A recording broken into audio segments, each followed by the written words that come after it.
What is up, everybody? Welcome back to Unplugged and Uncut, the new source for sports news and entertainment. And today we got a crazy show ahead of us. That is right, the NBA trade deadline is here, and we got a whole lot of trades to jump into.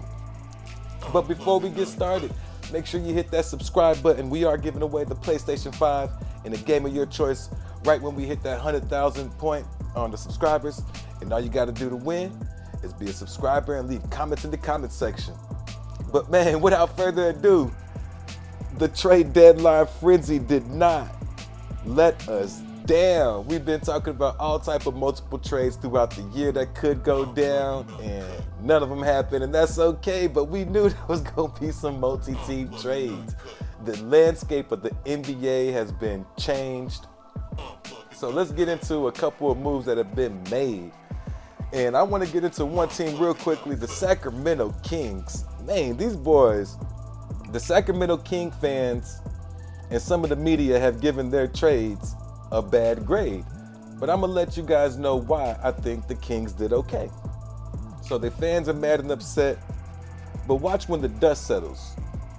So the main trade they were upset about is the Tyrese Halliburton, Buddy Hield, Tristan Thompson for Domantas Sabonis, Jeremy Lamb, and Justin Holiday. Hold up. A protected 2023 second round pick as well.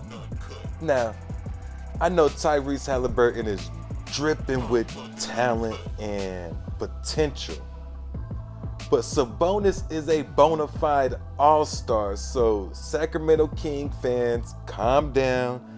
I think you guys made out excellent in this trade. Just check out the man's numbers from against the Timberwolves, who got Karl Anthony Towns. So he's not going up against no scrub. Watch out. Sabonis brought you 22 points, 14 boards, 5 assists, and a steal. Jeremy Lamb brought you 14 points, 6 rebounds, 5 assists, and 2 blocks. Justin Holiday is just a defensive menace. He brought you 6 points, 2 boards, 4 assists, 2 steals, and a block. So Sacramento Kings, you guys have always had really good offense. Now you've got defensive, because the Kings did not just stop there. So you can't count that trade by itself, because you can see they had a plan. They traded out Marvin Bagley. That's right. And this was a multi-team trade. They're able to bring back DiVincenzo, Josh Jackson, and Trey Lyles. Now, Dante DiVincenzo is an excellent on-ball defender and is also a 3-and-D player. Josh Jackson is an excellent defender, and he's also a former lottery pick. That man can ball. Now, Trey Lyles he's okay. He's not bad. He's a good role player off the bench.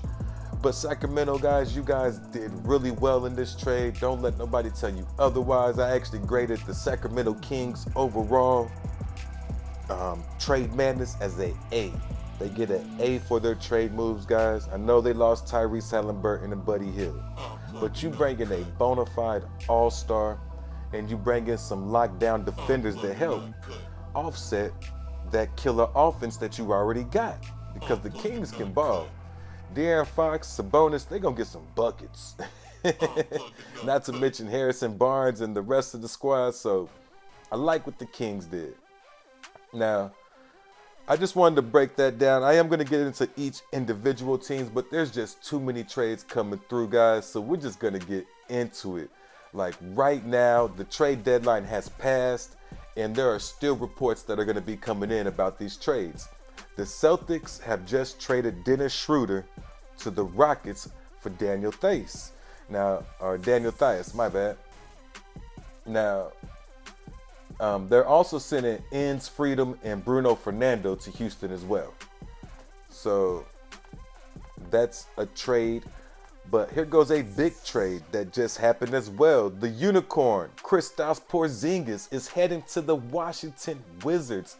Now you got a Bradley Beal, Kristaps Porzingis, and Kyle Kuzma core to build around. I like this move for the Wizards. Even though you're losing Spencer Dinwiddie, I mean, he really didn't mesh that well with Bradley Beal, if you ask me. The Dallas Mavericks pick up Davis Bertans and Spencer Dinwiddie. And the Wizards also get a second-round pick out of this deal. So not only did they get Kristaps Porzingis, who was the best player in this deal, when healthy. That's a big when healthy. They get a second-round draft pick. So I like this trade for both teams. Davis Bertans is a sharpshooter, so you could put him next to Luka. He's catch and shoot money.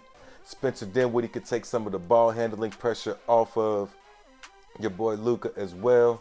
I mean, but they also got Jalen Brunson, so let's see if he gets traded here while we're going through the trade news, because I'm telling you guys, as I'm going through it, there's still going to be some trade announcements made, because even though the trade deadline passed, a lot of these teams already got the frameworks and are just signing dotted lines here and there. So they'll get announced after they officially happen. So the next trade we got, guys and gals, we got Aaron Holiday being traded. That's right. So the Wizards are trading Aaron Holiday to the Suns. Now, so that's interesting because they also wound up moving Montrezl Harrell. That's right. So Montrezl Harrell is leaving, but they do get Ish Smith. So that's why they went ahead and got rid of Holiday. Because bringing in Ish Smith, you really don't need Holiday. So that's not bad.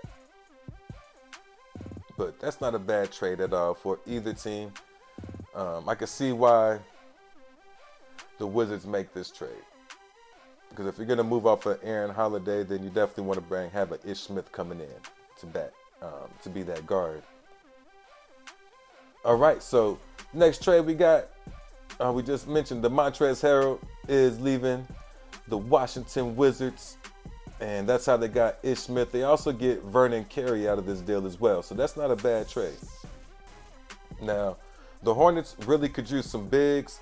Montrezl Harrell is a good backup power forward, small ball center, but he is undersized, so kind of lacks on defense sometimes, but not with effort, just with his height. I mean, you can't teach height. So that was an interesting one. Now, the biggest trade that everybody is waiting for me to talk about is the James Harden, Ben Simmons mega trade, blockbuster. That is right. We all knew it was coming. Daryl Morey and James Harden reunited, and it feels so good. Horrible, Craig, horrible. Do not put this man on Showtime on the Apollo. He cannot sing. But that is right. James Harden is going to be with the process. Joel Embiid. Now, they do have to give up Ben Simmons, Seth Curry, Andre Drummond, 2 first-round draft picks. But they get Paul Millsap as well. Paul Millsap is no scrub. He's a little older, but he can ball a little bit. So you got to like this trade for both teams. I actually like it more for the Brooklyn Nets. Man, can you imagine Kevin Durant, 7 foot, Ben Simmons, 6'10", playing defense on the wing? Oh, my. Because KD plays anything from small forward to power forward to center, and Ben Simmons is a point guard to center. That is some crazy versatility, man. Brooklyn Nets just got scary. And the 76ers just got scary. You just gave Joel Embiid one of the best players in the NBA, so the Eastern Conference race is going to be so sincere, y'all. Watch out. I like this trade for both teams. I do think Daryl Morey has put it all on the line for the 76ers. Now, they still got their young players. They were able to keep Matisse Thybulle. It sounds like Brooklyn was really trying to get Thybulle. I think that would have been a nice pickup for them because you could throw him on Harden, but shoot. Ben Simmons can handle James Harden as good as anybody in the league can. I'm not saying he can shut him down, but like we all know, you don't shut down superstars. You just do your best to contain them. And if anybody's built for that job, I think Ben Simmons can do it. And they also get to keep Tyrese Maxey, which is big for Philly. I know they wanted to make sure they was able to keep Tyrese Maxey there, guys. So that is big time. We got the San Antonio Spurs just shocking everybody. And I kind of got these guys off to the side right now, my team. because I don't think they're through. There could be another trade announced here as we're doing the show, so I will let you know. But let's just start off with what they've done so far. They have the Spurs and Raptors making a deal where the Spurs send out Thaddeus Young, Drew Eubanks, and their second-round pick this year. They receive Goran Dragic, a top 14 protected first-round pick, and that is not bad. Not bad at all. That pick is likely to convey because the Raptors are pretty good. They're more than likely going to make the playoffs. I don't see the Raptors falling out of it. And this is a good pickup for both teams. So not a bad trade at all for either one. Now, the Spurs also were in a 3-team trade where they sent out Juan Hernangomez and picked up Thomas Stadaransky for a second-round pick. But that was a 3-team trade with the Jazz, Spurs, and Blazers. And then the shocker, man, the Spurs trade Derrick White for Josh Richardson, Langford, a 2022 top 4 first-round pick. So the first-round pick is good. But, man, Langford he's still got a couple years on his deal, and he's not a bad player. But he hasn't really shown any ability to break into Boston's lineup. Now, Josh Richardson, of course, is a two-way player and has made himself into what he is. He's a hard-working player. I don't know if any one of these guys is going to stick around, so that's why I'm saying as we go through here, we might have to update the Spurs. We might have to. It's just trades going left and right, y'all. So very interesting. Now, another small trade that happened. The Celtics are moving PJ Dozier and Bobo, both hurt players, to the Magic in just a cost-cutting deal. That's right. The Magic received both injured players, so Boston will be able to save a little bit of money. And that is not bad. And they are sending a little bit of cash in the future second-round pick. And they're going to swap second-round picks. So basically, the Orlando Magic is helping Boston save some money with that one. So that's a little bitty trade right there. Nothing to grade or judge. I understand why both teams did that. Get the extra draft pick, and then Celtics get to save some money because they did pick up Derrick White. All right, so now let's look at the next trades. Man, there's just too many trades going on. We got a 4-team deal, and we did report on some of that for Sacramento because I wanted to give Sacramento their own grade because you can't really help on what Sacramento has done if you ask me. This was a pretty good move for a team that hasn't been known to make really good moves in the past. But yes, that is right. The Kings get Dan Vincino, Josh Jackson, Trey Lyles. The Pistons wound up getting Bagley. The Clippers received Rodney Hood from Milwaukee and Semi Ojeleye. And then also the Bucks get Serge Ibaka. They also get a draft pick, second-round draft pick, and some cash. So that was that trade. Really there, I think Serge Ibaka going to the Bucks might signal that their stretch big is going to be out for a while. So let's see how that plays, because Serge Ibaka kind of fulfills that role right there that Brook Lopez would be fulfilling for them as that stretch big. So, interesting trade. Man, it's just too many. We went through the Kings and the Sabonis. But from Indiana's side, the Pacers, they don't make out too bad. They do lose an all-star, but they get Tyrese Halliburton, Buddy Hield, Tristan Thompson. And then once again, Tyrese Halliburton is just oozing with potential and has star written on him. So, not a bad trade for either team, in my opinion. Now, some people, like I said, the Kings fans are probably going to hate that trade. But that's all right. You can't like them all. The Pelicans Now I'm gonna include this into the draft day frenzy. It was within the last 48 hours or so, but the Pelicans did wind up getting CJ McCullough. I'm pretty sure you guys have heard. And they're trying to really get Zion Williamson some help, man. They want to give Zion Williamson a way and a reason to stay. So now you got two good players out there with Brandon Ingram and CJ McCullough. Two really good players that could be all-stars. Might not have made all-star teams yet, but could be all-stars. I mean, both of those guys play at an all-star type level if you ask me. So not a bad trade at all.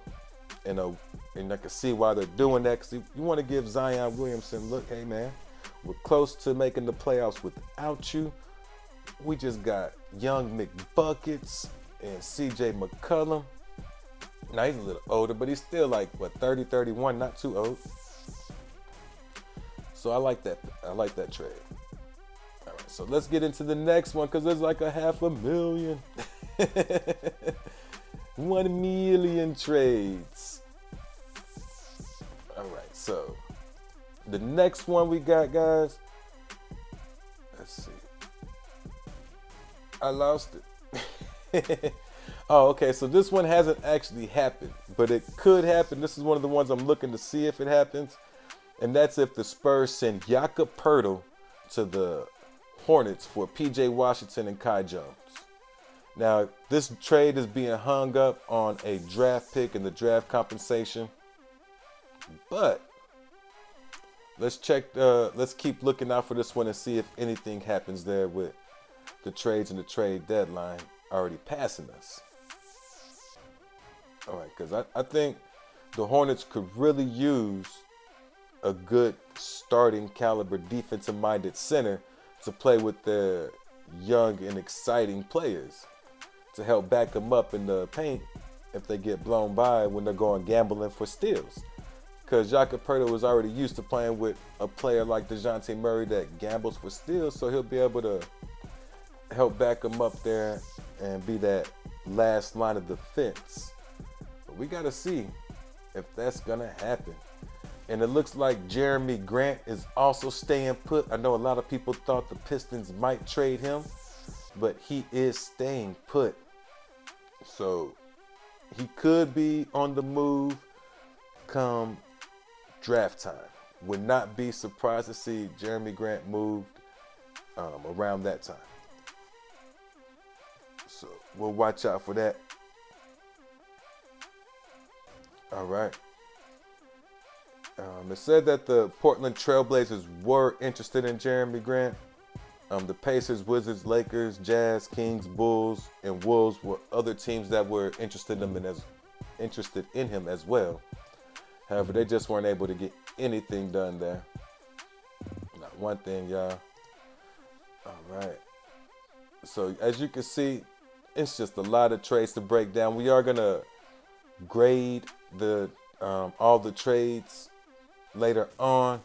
Right now, I'm definitely gonna stick with my Sacramento A grade. I'm gonna stick with that, man. I like the moves they made for a team trying to do something, not just stay stagnant. Sometimes you gotta blow it up. Look at the Spurs, they blowing it up. For better or for worse. You gotta go all in. Sometimes you gotta try, do what you gotta do to make your team better. But I do believe there is a couple more that I am missing here. So let's scroll down one more time. Joel Embiid looks like he might be a little happy. Oh man, Twitter's going crazy, guys. Y'all gotta see the Twitter pages.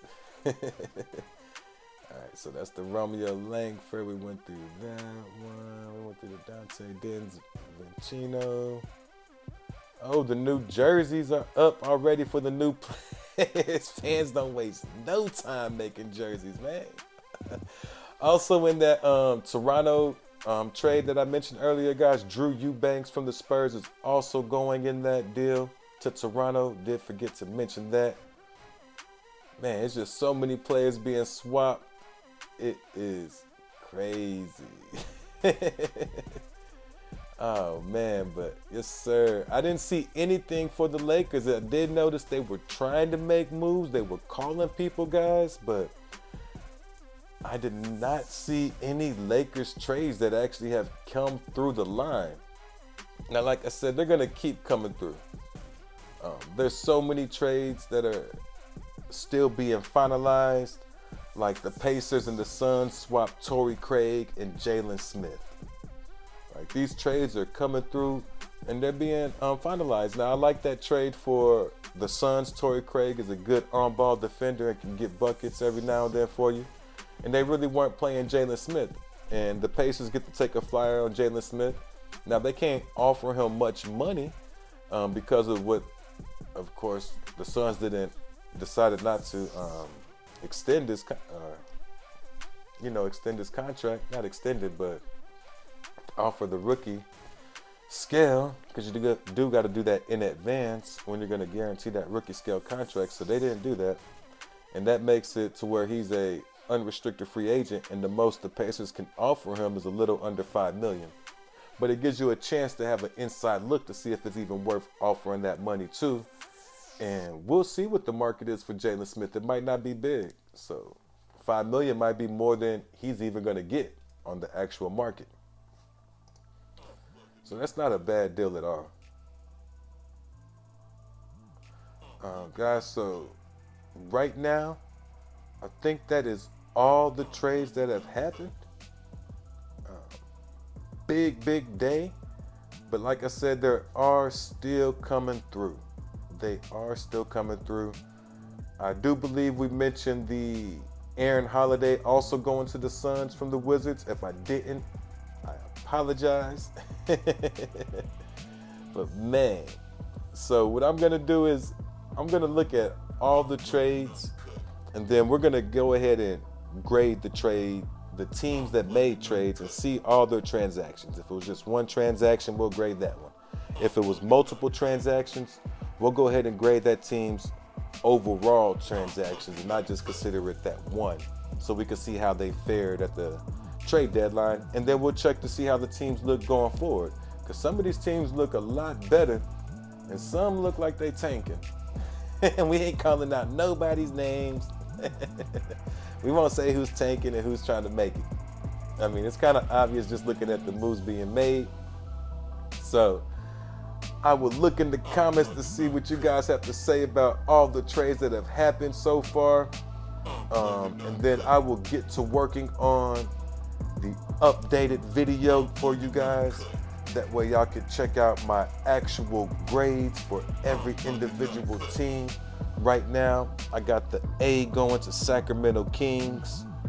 I got an A going to the Brooklyn Nets, just from eyeballing it. I got a B+ going to Philly, just from eyeballing it. I can't call the Spurs yet, just from eyeballing it. I gotta look at the overall picture and let everything settle down. I can't call the Hornets. I can't call the Mavs, because I know the Mavs might make another move. You might see one pop up. They were in headlines to trade a few other players, possibly Jalen Brunson, but they might decide to go ahead and keep him and then see if they can match the contracts or what's going on in the offseason. So we'll check that out, guys. Man, it's been crazy. I'm just hitting refresh because the news is coming through. But make sure y'all tune in later on, because I will go ahead and go through each individual team that made those trades, like I said, and we'll give them grades, and we'll see if we all agree on the grades and what we think that team might do going forward and how it affects them. But man, this episode's been wild. It's been a frenzy.